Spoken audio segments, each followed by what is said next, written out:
ନମସ୍କାର ସାଙ୍ଗମାନେ।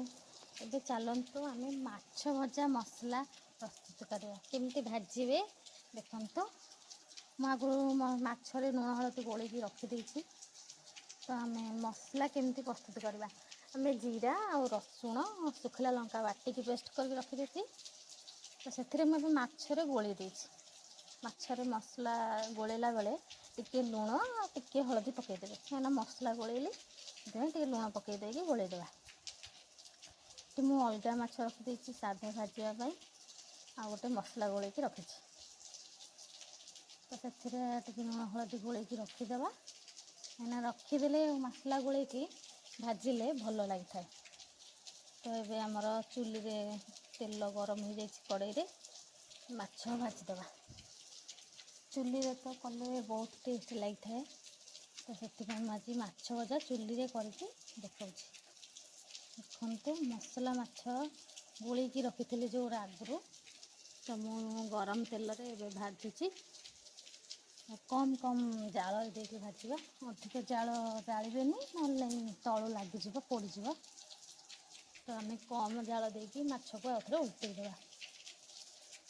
ଦେଖନ୍ତୁ ମାଛ ଏମିତି ପକାଇକି ଓଲଟେଇବା, ନହେଲେ ତଳୁ ପୋଡ଼ିଯିବ। ଆଉ ଟିକେ ତେଲ ଦେଇଦେବା ଚାରିପଟେ। ଆଉ ଟିକେ ତେଲ ଦେଇଦେଲେ ଲାଗିବନି। ଏଇ ମାଛ ଭଜା ମସଲା ମାଛ ଭଜା ଆମର ପଖାଳ ଭାତରେ ଖାଇବା ବା ଗରମ ଭାତରେ ବି ଖାଇବା ପାରିବା। ତ ମସଲା ମାଛ ଏମିତି ବନେଇକି ଖାଇବା ବହୁତ ଟେଷ୍ଟ ଲାଗିବ। ଚୁଲିରେ କଲେ ଟିକେ ବହୁତ ଭଲ ଲାଗିଥାଏ। ଆମ ଚୁଲିରେ ରୋଷେଇ ହୁଏ। ଦେଖ ମାଛ ଭଜା ତ ଏବେ ଆମର ହେଇ ଆସିଲାଣି। ତ ଆପଣମାନେ ନିହାତି ଏଇଭଳି ମାଛ ଭଜା କରନ୍ତୁ ବା ଖାଆନ୍ତୁ। ଦେଖିବେ କେତେ ଭଲ ଲାଗିବ। କେମିତି ଲାଗୁଛି ଆମକୁ କମେଣ୍ଟରେ ନିହାତି ଭାବେ ଜଣାନ୍ତୁ। କିନ୍ତୁ ଆମର ମାଛ ଭଜା ତ ହେଇ ଆସିଲାଣି। ଆଉ ଟିକେ ଓଲଟେଇ ଦେବା।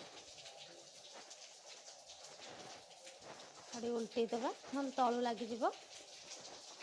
ଟିକେ ଓଲଟେଇ ଦେଇକି ଏପଟ ସେପଟ ଭାଜିଦେବା। ଦେଖନ୍ତୁ ବହୁତ ଭଲ ଭାବରେ ଆମର ମାଛ ଭଜା ବହୁତ ସୁନ୍ଦର ଦେଖାଯାଉଛି। ଦେଖ ମାଛ ଭଜା କେତେ ମାନେ ପୁରା ଗୋଲ୍ଡେନ୍ କଲର୍ ହେଇଗଲାଣି।